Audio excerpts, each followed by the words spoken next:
Hey, how you doing? Coming at you from UTSA. Kind of on a gray day, but I'm absolutely beaming. For my athletic-minded friends, I'll tell you why I'm beaming at the end. First, I want to start with the beginning of this day. It was just an incredible, beautiful moment where I absolutely just love humanity. There's just good people in the world, and sometimes you just kind of got to get eye to eye with them and see. This morning I'm waiting in line at Bill Miller's. This cute little toddler, 3-year-old girl, just as precious as can be, and she strikes up a conversation with me because I think kids can usually tell that I am a kid, so we resonate well. With this cute little 3-year-old girl, after we get done talking, she's asking her mama, what's on that boy? She called me a boy. What's on that boy's face? What's in his, she's pointing right here. And the mom says, "Oh, honey, he has a dimple." And I love it, when like a 3-year-old learns a new word, they just stay stuck on that word. So for the rest of her time in Bill Miller, she's just saying, "That boy has a dimple, dimple, dimple." And it just made me show my dimple even more. So it made me think that I hope that you know that I'm in a good place. I want to smile more. I want people to see my dimples. Been through my 6-month sabbatical. We're wrapping up on that time where our church is merged together with Grace Point Church, and I was gifted a season of restoration and renewal, and that's happened from just the first month where all I could do was take naps. I was just so exhausted, and I felt guilty for just napping so much.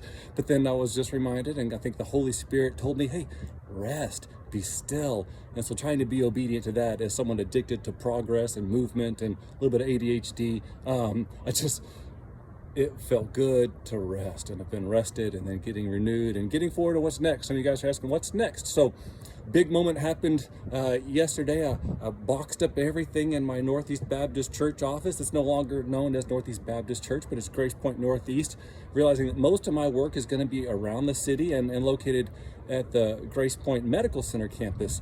So thought I don't need to keep an office at the Northeast campus. So that was kind of emotional and exciting and sad, all wrapped up into one, and gave over 100 books to Goodwill, going, trying to thin the herd a little bit. But then it's also good to look at some old books and start rereading things, or some things I hadn't finished yet. So thank you to everyone who's ever given me a book. Those are great gifts. Give books, give good knowledge. I'm currently reading Be the Unicorn by Vanderbloom, and that's a great book to read. Highly recommend that. And so that's kind of update there. I'm gonna get to be doing some things around town, really focused on marriage again. And if you know anything about me in the last decade plus of ministry, I think one of the things I love to do and God's blessed the most is just helping husbands love their wives like Christ loved the church, and love, wives to love and respect their husband. The kids grow up getting to see mom and dad madly in love with each other and with Jesus. So stay tuned for more things about that. I can't wait to tell you more in the future. And now I'll wrap up this rant, this endorphin-filled rant, for my running buddies, cycling buddies. I have one main fitness goal every year. Sometime during the calendar year, I have to run a sub 20-minute 5K. 5K is 3.1 miles, and I haven't done that in this calendar year. And last calendar year, I did it like in March. So it's been many months since I've done an all-out 5K.